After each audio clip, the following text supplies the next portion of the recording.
Steve, we got to talk about the battles now.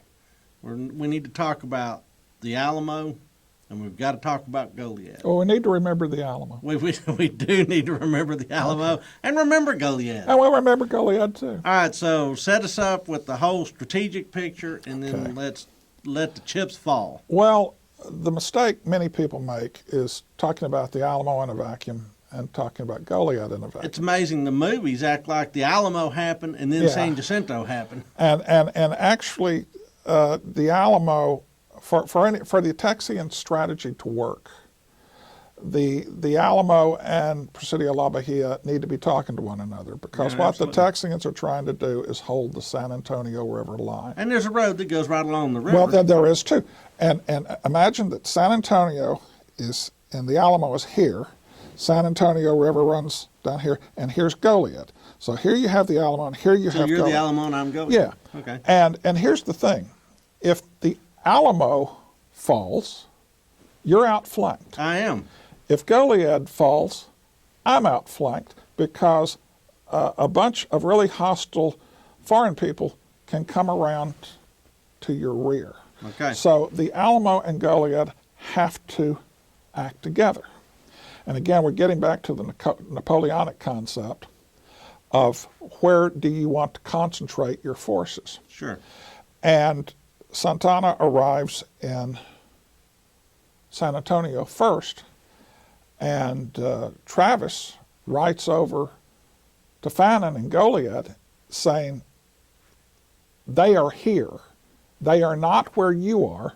They're here. So concentrate here. So you have your guys run over here and help me, because, I could hold the fort for a couple of days, but I can't hold the fort without reinforcements. Well, that makes perfect sense to Fannin, who begins to assemble his troops. He marches about 200 yards. Literally 200 yards. The length Two of football fields. 2 football fields. Wow. He has a wagon breakdown, and he says, well, guys, let's go back and sleep in our barracks tonight, and we'll try this again tomorrow. Now, isn't Fannin sort of shifting gears, though? Wasn't he sort of leaning forward into onto Matamora stance before all this he had, but that had all fallen apart. Okay. Okay. And then during that very night, he gets word that General Urrea is coming up the Atascocita Road, and he calls a conference and he says, well, if we all go to the Alamo, what's the point of locking the back door if the front door is wide open? Correct. Without somebody here manning the fort in Goliad, Urrea is going to march right up into the heart of the Texian settlements. So maybe Santana is the Napoleon of the West. Having these two columns arrive at nearly simultaneous. Listen, I give Santana high marks for his generalship in the beginning of this campaign, because he achieves strategic surprise. Yeah, clearly. He marches his army mercilessly. People actually die of exposure.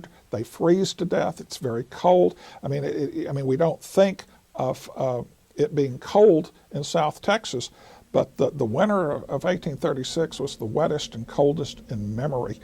General Fiesole says that there's 14 inches of snow on the ground in South Texas.